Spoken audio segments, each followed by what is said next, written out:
Student, मैंने पिछले topic में मोनोहाइब्रिड एल्कोहल यानी जो कहने का मतलब कि हो सकता है कि जब क्लासिफिकेशन ऑफ एल्कोहल्स के बारे में स्टडी कराया कि मोनोहाइब्रिड या मोनो कह सकता हूं कि हाइब्रिड एल्कोहल क्या होते हैं, डाईहाइड्रिक क्या होते हैं, ट्राईहाइड्रिक क्या होते हैं और पॉलीहाइड्रिक क्या होते हैं। ठीक है, तो स्टूडेंट एक चीज चल रहा है हम लोगों को, सबसे पहले जो हमारा टॉपिक है, जो एल्कोहल का जो सेकेंड टॉपिक आज स्टार्ट हो रहा है, इसमें सबसे पहले जो हमारा इंपॉर्टेंस होगा ये कि हम समझ पाएंगे कि जो मोनोहाइब्रिड एल्कोहल्स पे further classify on the basis of carbon atom respectively, right. हमको ये दिखाना है कि कार्बन के एटम के रिस्पेक्टिवली इनको कितने पार्ट में डिवाइड किया गया, ठीक है ना।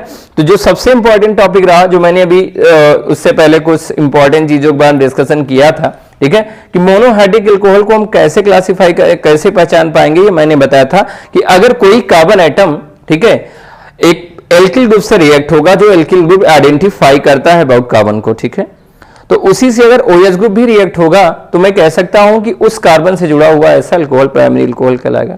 अगर उसी कार्बन आइटम से 2 एल्किल ग्रुप्स रिएक्ट हैं तो सेकेंडरी के फॉर्म में जाएगा, और 3 रिएक्ट होंगे तो वो टर्सरी के फॉर्म में जाना चाहिए, राइट। तो यानी कहने का मकसद, हमने जो अल्कोहल को 3 पार्ट में क्लासिफाई कर दिया कि primary, secondary and tertiary alcohols क्या होते हैं, ठीक है। तो सबसे इंपॉर्टेंट चीजें ये होती है इसके मैनर्स कि प्राइमरी, सेकेंडरी, टर्सरी अल्कोहल का आइडेंटिफिकेशन कर लेना, ठीक। आइए मैं दिखाता हूं कि प्राइमरी, सेकेंडरी और टर्सरी कार्बन आइटम को पहचान लेंगे तब भी बहुत आइडेंटिफाई। तो प्राइमरी, सेकेंडरी, टर्सरी कार्बन को देख लो, उसके बाद समझ आएगा कि अल्कोहल को हम कैसे आइडेंटिफाई कर पाएंगे, ठीक है। तो स्टूडेंट एक चीज ध्यान दीजिएगा, मैं एक चेन बना रहा हूं और एक चेन बनाने के बाद सीधे टॉपिक पे ले जाऊंगा कि हम कैसे पहचान पाएंगे कि प्राइमरी कार्बन एटम होना चाहिए, कैसे पहचान पाएंगे कि वो सेकेंडरी कार्बन एटम होना चाहिए, कैसे पहचान पाएंगे वो टर्सरी कार्बन एटम होना चाहिए, ठीक है।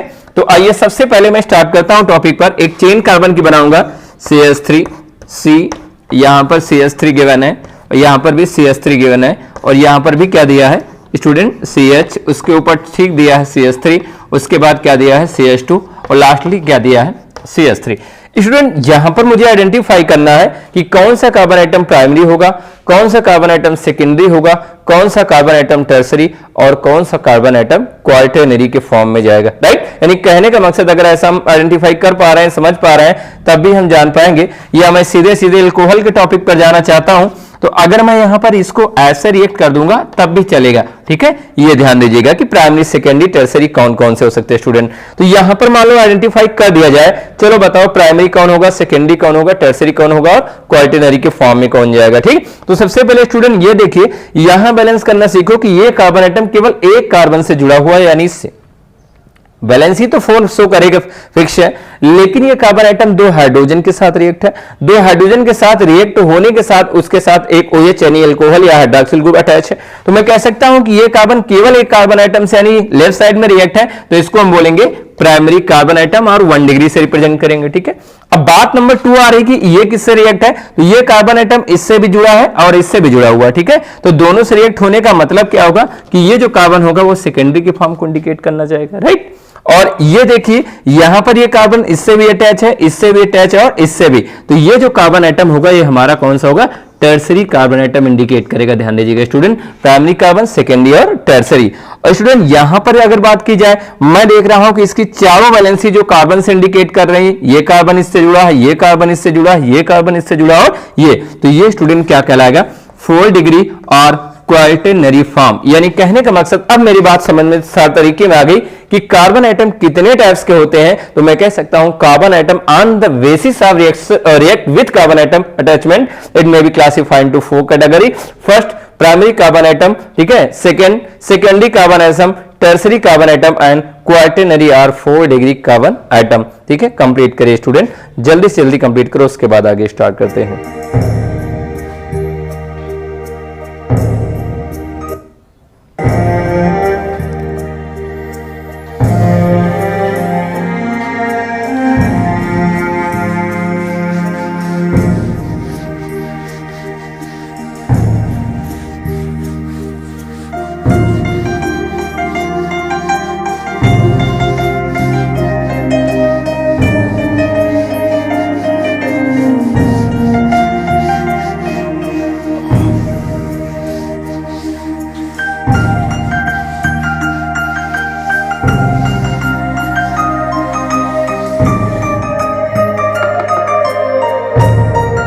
आइए आगे का जो टॉपिक स्टूडेंट हमारा स्टार्ट होगा। अब चलेंगे हम क्या, नॉमेनक्लेचर ऑफ मोनोहाइड्रिक एल्कोहल, ठीक है।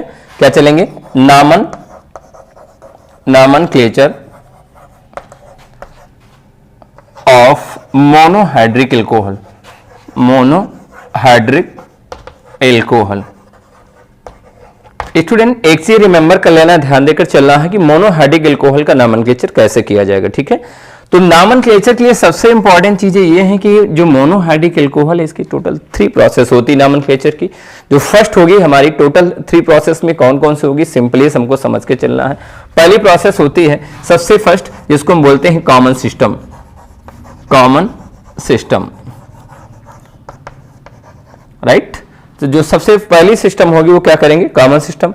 जो हमारा सेकेंड होगा उसको बोलेंगे कार्बिनॉल सिस्टम, कार्बिनॉल सिस्टम।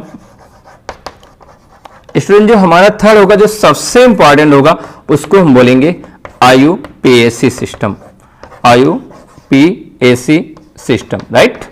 यानी कहने का मतलब किसी भी एल्कोहल के अगर क्लासिफिकेशन के बारे में किया जाए, नॉमेनक्लेचर के बारे में किया जाए, तो मैं कह सकता हूं कि एल्कोहल्स को हम यानी 3 प्रोसेस या 3 सिस्टम के माध्यम से क्या करते हैं, आइडेंटिफाई कर सकते हैं। This is a very simple process of the common system which is use in, ठीक है, इन nation way, that means you know, ठीक है। इसको जो हम अपने क्या करते हैं राष्ट्रीय स्तर पर या नेशन वे के स्तर पर इसके बारे में स्टडी करते हैं। रीजंस क्या होते हैं, क्योंकि कॉमन नेम बहुत ज्यादा कॉम्प्लिकेटेड कंपोनेंट्स होने के कारण हम उनके बारे में ज्यादा रिसर्च नहीं कर पाते हैं।